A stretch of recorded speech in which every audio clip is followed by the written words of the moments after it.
9, 8, 7, 6, 5, 4, 3, 2, 1.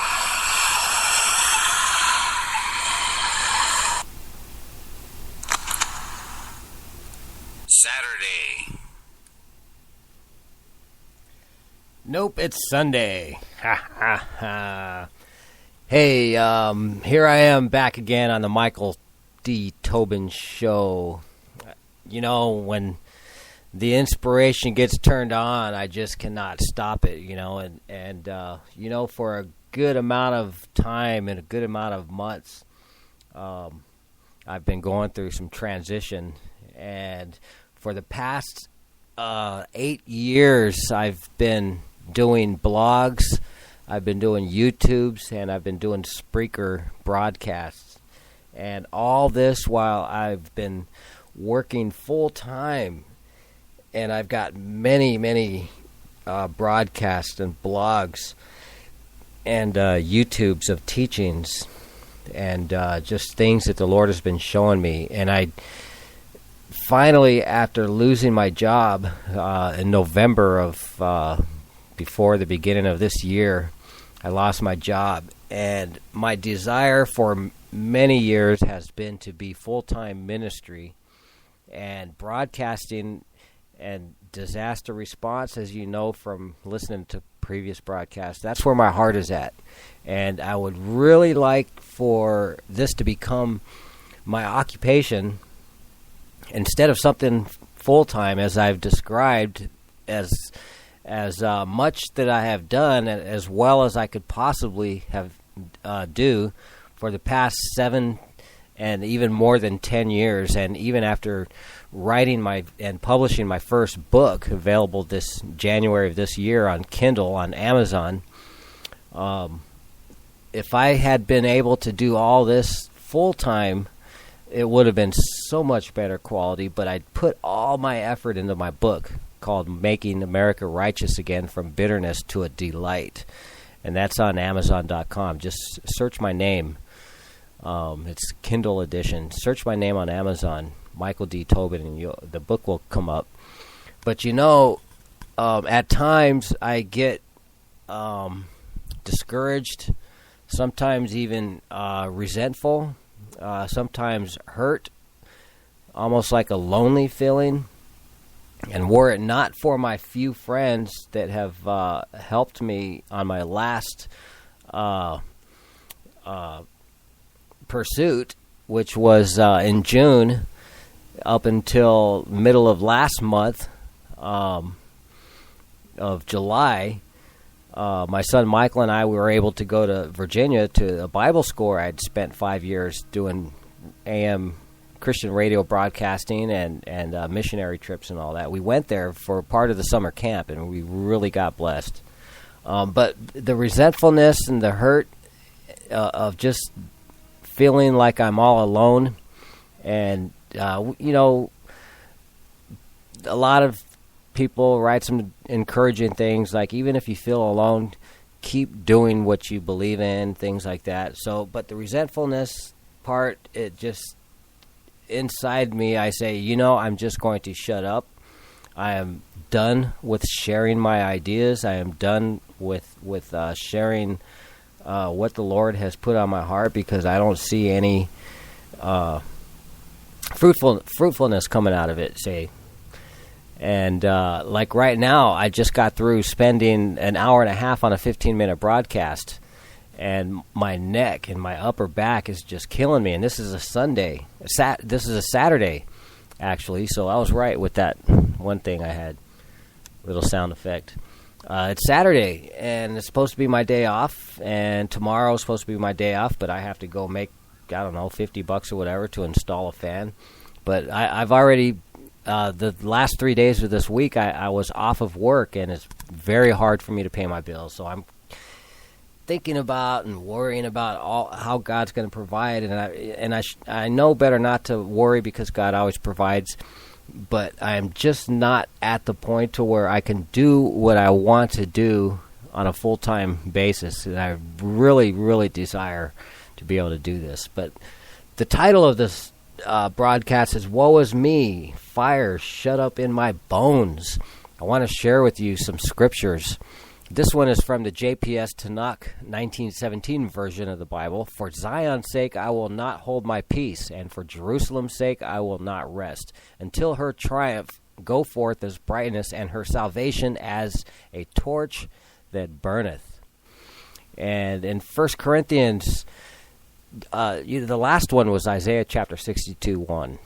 And here in 1 Corinthians chapter 9, verse 16, in the Berean Study Bible, it says, "Yet when I preach the gospel, I have no reason to boast, because I am obligated to preach.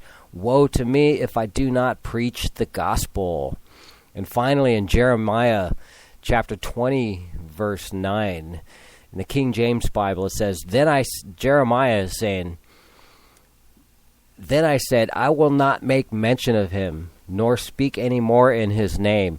But his word was in mine heart as a burning fire shut up in my bones. And I was weary with forbearing, and I could not stay."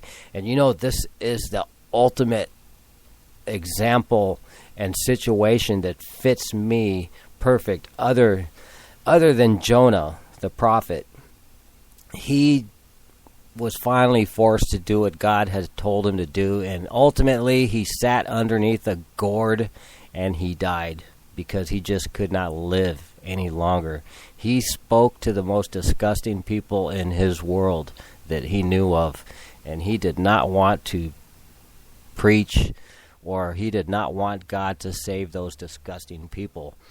Well, to be honest with you, it does. I do get a disgusting feeling in within myself, and I know that is not the love of God. It is not the patience of God, and it is not the fruit of the Spirit, which is love, joy, peace, long suffering, and forbearance. Just all 9 fruit of the Spirit. And it only comes from feelings of loneliness. It comes from feelings of despair, and it comes from feelings of rejection. But I'm here to tell you right now that I have told myself that I will no longer speak in God's name so many times it's almost comical. I could imagine my angel, my guardian angel that's with me all the time, just laughing at me, just sitting down with his cheek in one hand and his elbow on his knee, just looking at me like, here we go again. But you know what? As I was thinking, and I continue to think, I tell myself I'm not going to speak any longer, and all of a sudden, it's like Jeremiah. It's like fire shut up in my bones, and it is even like Paul the Apostle. Woe is me if I preach not the gospel. And so I just got through doing a 15-minute broadcast, and I'm so upset that on the free version that I'm using, and I'm trying to get to the point to where I can actually be able to get on the plane, drive anywhere, get on a plane and go anywhere, and be where events are taking place and where disasters are happening, so I can act as a chaplain with the Billy Graham Rapid Response Team and many other opportunities to actually preach in churches and to go out and preach the gospel full time, because I can't do it as effectively as I want to by being full time with in the workforce type of an occupation. You know how it is. If you feel like a fish out of the water all of the time, there must be something wrong. And I'll tell you, I'm blessed. I know how to work with my hands. I know how to do drywall. I know how to build. I know how to install windows and doors. I know how to fix plumbing, electrical. I know how to do this stuff, but it's not where my heart is. I don't enjoy it. I enjoy knowing how to do things, but I don't enjoy. It's just not really a part of me. So, and so these are things that go through my 52-year-old mind. It says, why, God? Why am I still not doing what the desire of my heart is? Well, I tell you, I'm here to tell you again that everything that I've been doing the past 8 and 10 and 12 years and longer of writing and broadcasting online.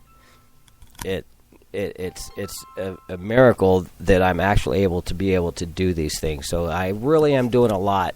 I really do underestimate all that I'm able to do, but I am able to do so much. And so I just wanted to share these scriptures with you because these scriptures have been going through my head for the past several years now, and I haven't written about it or broadcast about it. So remember these scriptures: Jeremiah 29:20, verse 9, 1 Corinthians 9, verse 16, and Isaiah chapter 62, verse 1.